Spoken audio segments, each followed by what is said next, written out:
There's no Pokemon to catch in here. I've already tried. It's okay. It just means you'll have to go find more. Hi, Todd. They're here to see you. Hi, everybody. Good to see you. You know what I'm really excited about? There are two things that I'm really excited about. Number one, and I think this with every convention I go to because it's true for every con. It really is. It's amazing. I'm so grateful and thankful and honored that you guys come out to conventions and have a great time and meet new friends and you cosplay and you guys share such warmth and kindness with folks like myself, and I'm so appreciative of that. So thank you for brightening my day. And the second thing that I'm thankful for is the fact that I feel that the heat's like, how do I get into these walls and windows? You can't come in, heat! Stay out! Man, it's hot out there. What is up? It's Louisiana, what do you expect? It's just Louisiana. It hurts. Like, I'm not prepared for this. Like, there was one time I was going to a convention in Lenny and Larry's, the complete cookie. Baked nutrition. Okay. There was a time I went to a convention in, where was Albuquerque? And I thought, I'm like, okay, it's gonna be hot there. It's gonna be really hot there because it was hot in LA, and I'm like, it'll be hot in Albuquerque. It's Albuquerque. So we get there, blizzard. I'm wearing shorts and a t-shirt, and I'm freezing because the app is right on your phone. It tells you what the weather is anywhere you want to know in the world. And you would think, like, especially like parents are like, yo, back in my day, you had to go to a library and use some kind of Dewey Decimal System. And I remember doing that. We have these computers, internet, touch of a button, things are there. People complain all the time. They're like, how do I find out the information? You look it up on the computer, but back in the day, you had to know what the letter started with, and you went to the shelf and you looked up at the encyclopedia, and maybe it was that one word that didn't quite make it in the E volume, but it just is at the beginning of the F volume, and then you have to go back. Then it's like slides, like Kodachrome slides, or you're sliding it through the thing and you're looking at information. You kids don't realize how easy it is nowadays. But I love it. And so there's this weather app on your phone that you can look at, and I never look at it. So that's what happens is I wind up going to Albuquerque and it's freezing. But there was a blizzard, we couldn't see, we almost ran off the road. It was really bad. So now I look at the app every single time, and I'm prepared. The one time that I didn't look at it was yesterday. So I wasn't ready for this. So the thing about it is, so Wednesday, so a lot of times, I'll tell you about this in a minute. So a lot of times, my week is pretty crazy. So for example, let's see, what day is this? This is the 23rd, right? Okay. What was I doing at the beginning of the week? Oh, okay. Here's an example. So last week, I went to Dallas to record Fairy Tale. Yes! And so, a little bit of Fairy Tale. And what I was gonna do is I was just gonna stay through the weekend and record Monday, because I had several days of recording. So I had like Thursday, Friday, weekend off, Monday, Tuesday recording. And so, you know, we got the tickets all worked out and everything. My assistant's booking, blah, blah, blah, blah. And so when the weekend comes, I'm sitting there and I'm like, I think there's something I'm supposed to do on Sunday. What is it? I'm like, there's a charity concert back in LA that I'm supposed to go to. So I had to get a ticket, fly back to LA Saturday to be there for the concert Sunday. And then as I'm getting ready for the concert, I'm thinking, well, I'll have enough time. It's at Whiskey A Go Go. Has anyone ever heard of that club? They were doing this big VH1 Save the Music concert, charity concert. It was like Jess Harnell, who was Wacko, and Animaniacs was there, and Debbie Derryberry, who's Jimmy Neutron, and Tom Kenny, who's SpongeBob. They were all doing a concert. And so I thought, well, there'll be plenty of time because the VIP starts at 5:30, so it's like you go in. I'll have plenty of time. My flight back to LA, my flight back to Dallas isn't until 1 a.m. So I have plenty of time to go back and get my luggage and blah, blah, blah, blah, blah. That was mistake number one. So as we start looking at the clock, it's like, okay, it's getting really close to the time to go. So I just got on the plane. I had no luggage, nothing. And so I just got on the plane. So let's keep this in mind. So Thursday, I'm in Dallas. Saturday, I'm back in LA. 1 a.m., technically Monday morning, landing back in Dallas, going to, and I have a home there that has other, you have to have two of everything. So maybe one day you want to brush your teeth with the left and right hand. Who knows? So you have two toothbrushes. And so Monday I land there, go to Funimation, record, and also, I don't know if you guys know this, but D Gray Man is back. It's back. August 3rd, the new season starts broadcasting, and, well, I don't even know if I'm supposed to say that, but, and so from LA to Dallas, then Wednesday, back to LA, work that day, drive over to San Diego Comic-Con. At San Diego Comic-Con Thursday, meet the Make-A-Wish child Thursday. Friday morning, come here today, then today's Saturday, 4 a.m., back on a plane, back to San Diego Comic-Con to do a signing at 2, and then back home to wake up at 5 a.m., and then back to recording. That's a typical week. So it's so funny because I had a parent that came out here earlier and they're like, you just play. Like you get to go and you party all the time and you just play around, right? I'm like, Hell no. Honey, ain't no partying going on over here. Now I've spent a lot of time in Louisiana. I've spent a lot of time in Texas. I've lived in in this kind of the belt. I was over in South Carolina. Spent a lot of time strategically. And so it's fun to come back. I used to have family that lived in Lake Charles, and I did a movie in Baton Rouge, and so I've come out to a lot of auditions in Shreveport. So I've been all up in Louisiana, but I've never been to Bossier City. And so by the hotel, there's a casino. So I went over there, and there's horse racing, things like that. But the thing about it is, I'm not like a huge, is anyone here like a big casino goer?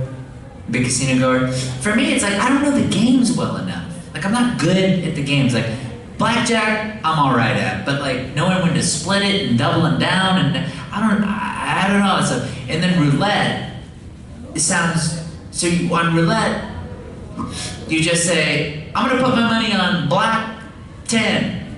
And then when it rolls, you're hoping that it lands on black 10, right? Is that the big premise? Yes, that's correct. Spoiler alert, okay.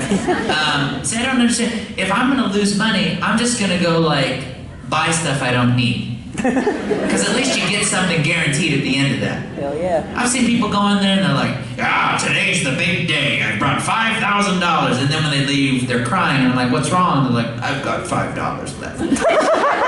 But sometimes you win big. Has anyone in here ever won huge? Like a big win?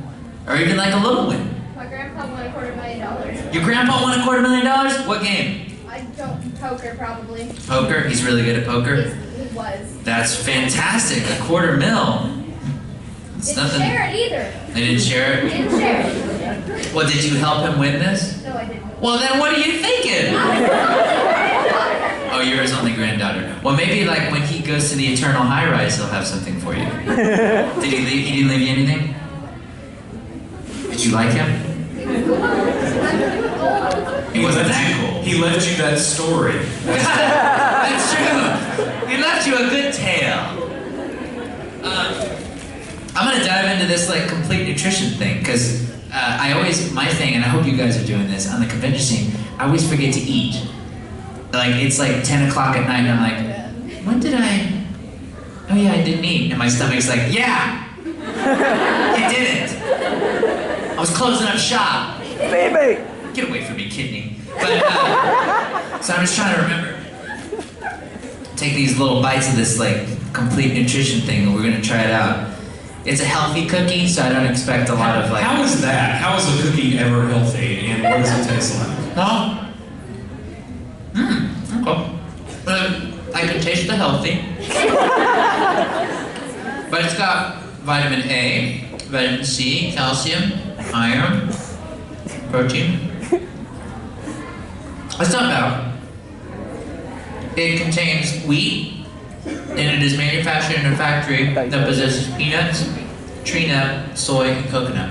And I'm gonna take another bite. Does it bother you that the tree nuts are very generic? That could be any variety of nut. Well, here's the thing. Did you read that news recently? There was someone that had a peanut allergy, and her boyfriend like cooked dinner, and he ate something with peanuts, and then he went to kiss her. Oh. She died. Oh. That's how allergic to peanuts she is. Or him. One or the other, maybe. Oh, maybe. But I mean, it was that would be a cool supervillain, Peanut Man. When you are in his presence, you are now allergic to peanuts. That would be, because then, what crime is he committing? I was just there. It wasn't my fault that they died from a peanut allergy. Wait a minute, you're Peanut Man. Spoke well. Yeah, there. It's season 2 of One Punch Man. Peanut Man. It's One Punch Man's like dad. Because Saitama kind of looks like a peanut already. And you find out, where does that come from? Why does he look like a peanut? But we'll see. Man, what show can I talk about that I'm see, all the shows that I've worked on in the video games and stuff, we really can't say anything about. Fairy Tale? Fairy Tale, yeah. Oh, Star Trek Beyond. Yeah, absolutely. I'm in Star Trek Beyond. You guys should go check that out. That's fine. I did a lot of voice work for that movie. And you have to let me know what you think about it. What are some other movies that are out? See, everything's like, you can't talk about this for another 5 years or so, because it takes so long to work on. When I worked on the video game Doom, the one that recently came out, anyone play that? That was okay. Not bad.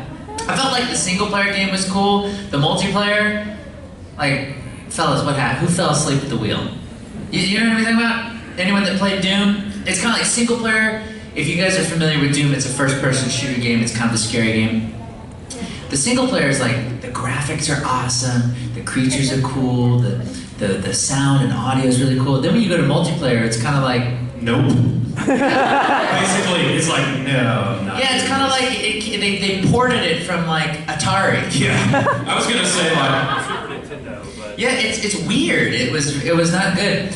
But I worked on that game for 5 years, and every time I worked on it, they would fire the creative team and get a totally new creative team. So when I first started with it, that makes a lot of sense, by the way. Yeah, actually, yes. Yeah. When I first started working on the game, I was the hero player. So I was the player that you were moving around as. They fired that team. Then when I came back, I was the villain.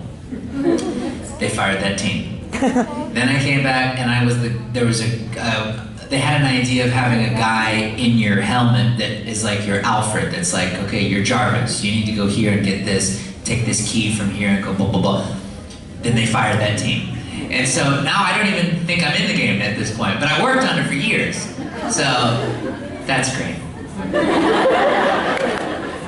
I played it for 10 minutes. Does that make you feel better?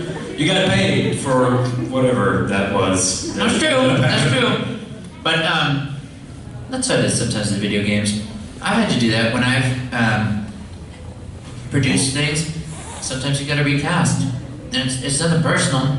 Sometimes it is, but the majority of times it's not. Actually, it's never been personal. I've never replaced something because I've been like, I think you look like Peanut Man, and I don't like Peanut Man.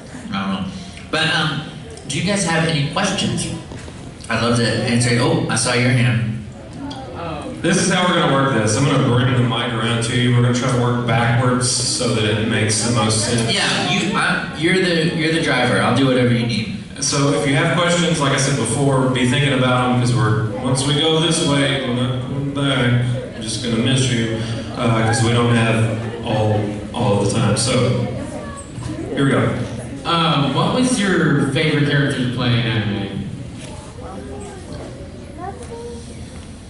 Well, my feel like, and someone else asked this, if you're gonna put a needle in your body 1,000,000 times, and the outcome is gonna be a tattoo that's gonna be on your body until you are an old man, that better be your favorite character. Because if it's not, you're making poor life choices. So I would say not to. Woo!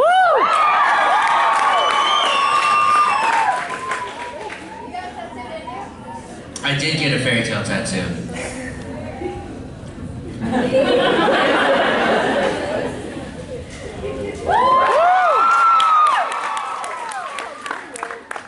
There's a video on YouTube if you haven't seen it of the whole process.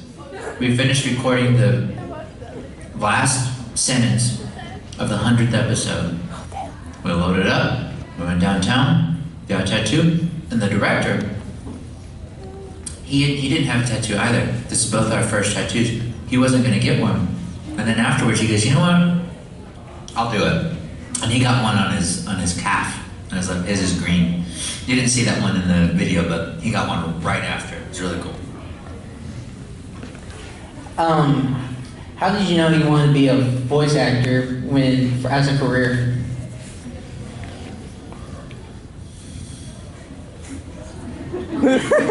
That is a really chewy cookie, Todd. That's the health part of it, isn't it? I think he's thinking at the same time No, I too. think it's the cookie. So, for me, you know, when I was a kid, I think I was the only kid. I just didn't think about cartoons and video games and stuff as being voiced by people. I thought it was like they have, you know, Wacko, Yakko, and Doc locked up in a kennel. And when it's time to do episodes, they bring them out, they do the episodes, and then they whip them and taser them and get them back in. Like Yoda, I was like, Yoda's just a dude they hired. They're like, Yoda, here's the contract to come film the Star Wars movie. Attractive the contract is. I was like, oh, okay, so do you want to come film the movie? Be there, I will. Okay. Do you need to get anything before you come out? But first, must eat. Come, good food, good. And so, I thought like that Yoda was just a dude, and they like, hey man, we're gonna need you on set for like 2 weeks or so. We need you to train this blonde kid, and he's like, good. You don't need, you know, I'm not afraid. If you're not afraid, you will be. You will be. Yoda, you're kind of creeping me out right now. I don't know how you know I'm going to be afraid because you didn't even the script yet, but okay. So I just thought that I didn't even think about voice acting.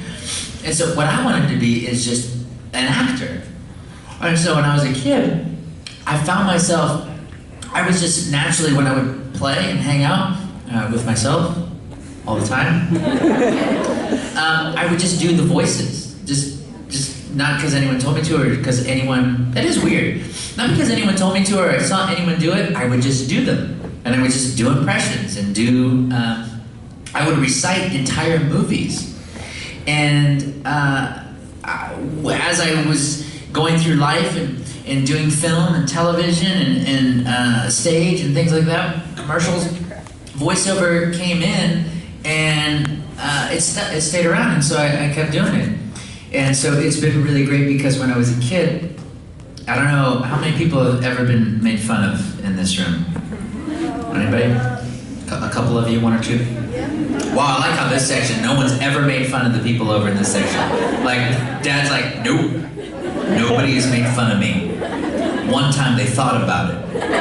They don't exist anymore. But he's like, yes, that's exactly how that went. I'm getting the death stare from Dad over there. Oh, Dad, I don't mean to blow your cover there, okay. You've killed a man and I just let that air out. And his name was Creed Bratton. So, when I was made fun of, for my voice when I was a kid. And a lot. And so it didn't make me a quiet, because sometimes you get made fun of, you become a quiet, like introverted kid. I was just oblivious because I was just like a little Goku, I guess. But when I was in class and it was time to read stuff in class, they would always call on me. So it was weird because I would always be made fun of for my voice, but then when it was time to read in class, like pages in front of the class, I was always the one that was chosen. But I still never thought this is something that's done for a living, people can do this. And then I grew up and I also do audiobooks and have done, won many awards for that. I've been very grateful for that, and it continues to be a part of my everyday life, and it's awesome. Yeah.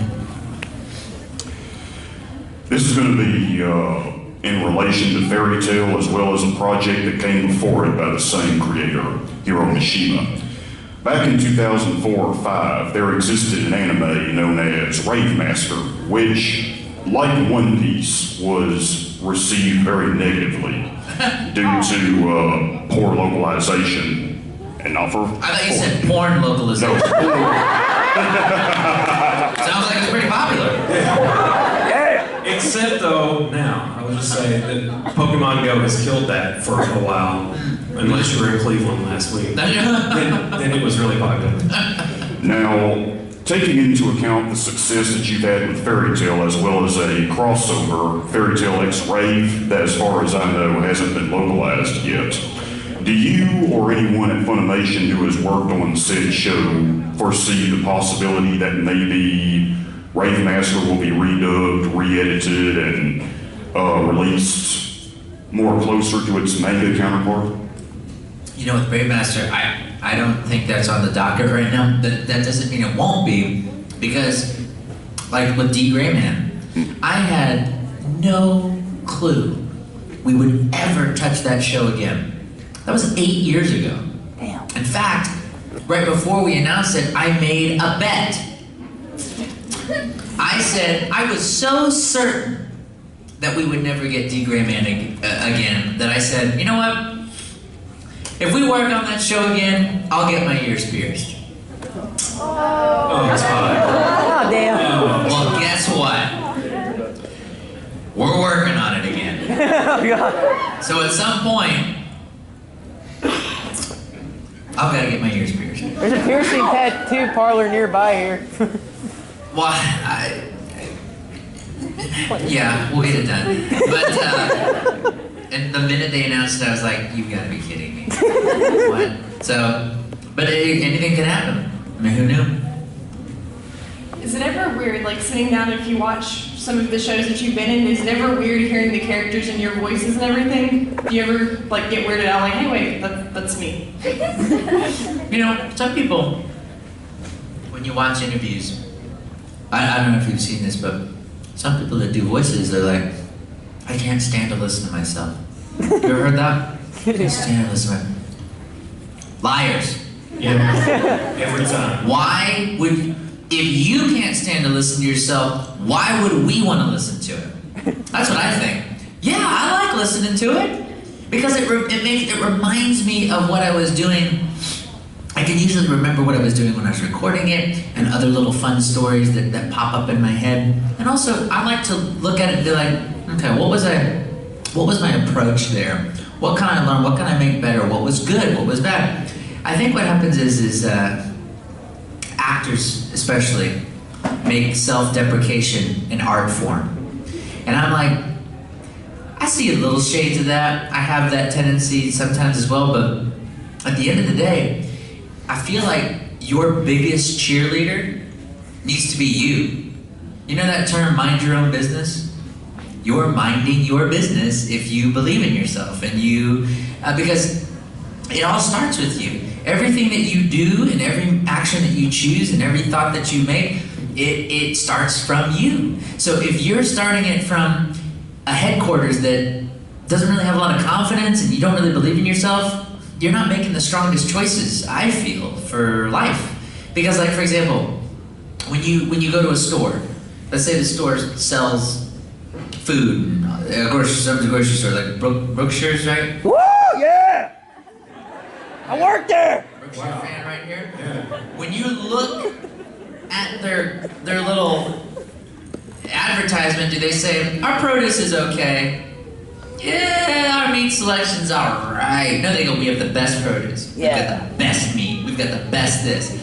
Because if they didn't, why would you even go there? So that's how I look at myself and how I think people should look at themselves as like, Gotta represent. have confidence.